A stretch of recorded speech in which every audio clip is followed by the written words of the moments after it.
भारत का आखिरी गांव यानी उत्तराखंड का माणा अब आखिरी गांव नहीं रहा। अब माणा देश का पहला गांव बन गया है।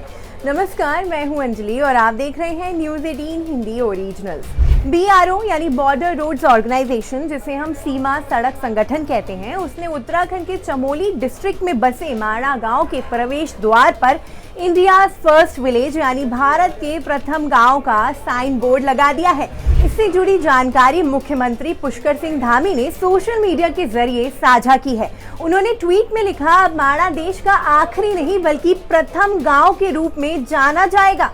उन्होंने ट्वीट में आगे बताया कि 21 अक्टूबर 2022 को माणा गांव से प्रधानमंत्री नरेंद्र मोदी ने अपने भाषण में सीमांत गांव माणा को देश के प्रथम गांव के रूप में संबोधित किया था।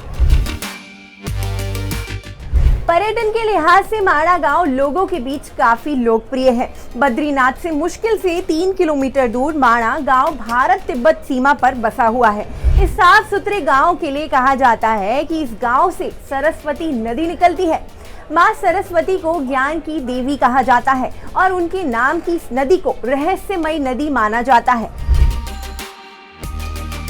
ये नदी गुप्त गामिनी नाम से भी मशहूर है, क्योंकि माणा गांव में नदी दिखाई देती है और फिर पाताल में चली जाती है। दरअसल पौराणिक कथाओं के अनुसार जब ऋषि व्यास भगवान गणेश को महाकाव्य महाभारत लिखवा रहे थे, तब नदी का तेज बहाव उनके लिए बाधा बन रहा था, यानी तेज आवाज से परेशानी हो रही थी, जिसके बाद उन्होंने नदी से शोर कम करने का अनुरोध किया था। लेकिन नदी लगातार शोर मचाती रही, जिसके बाद नदी को गायब होने का श्राप मिला।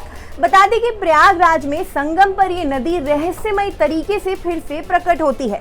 बात इस गांव की करें तो ये अनोखा गांव समुद्र तल से लगभग 3219 मीटर ऊपर है। उत्तराखंड टूरिज्म की वेबसाइट से मिली जानकारी के मुताबिक इसे भोटिया, जो कि मंगोल जनजाति है, उनका घर माना जाता है। अगर आप नेचर लवर हैं तो दिन भर बिना ऊबे यहाँ वक्त बिता सकते हैं। आप माणा गांव से 6 किलोमीटर दूर वसुंधरा फॉल्स पर भी जा सकते हैं, खुद को डिटॉक्स कर सकते हैं, सरस्वती नदी के ओरिजिन को देख सकते हैं, केशव प्रयाग में उसे अलकनंदा नदी में प्रवाहित होते हुए देख सकते हैं। इसके अलावा आप भीम पुल को देख सकते हैं।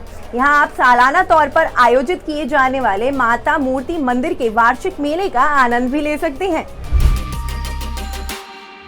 कहा जाता है कि यहाँ जाने के लिए मई से नवंबर की शुरुआत तक का समय सबसे अच्छा होता है, जिसके बाद नवंबर से अप्रैल के बीच यहाँ भारी बर्फबारी होती है। अब आप हमें कमेंट सेक्शन में बताएं कि आप अभी तक इस गांव की खूबसूरती को देख पाए हैं या नहीं। साथ ही इस वीडियो को लाइक और शेयर करना ना भूलें।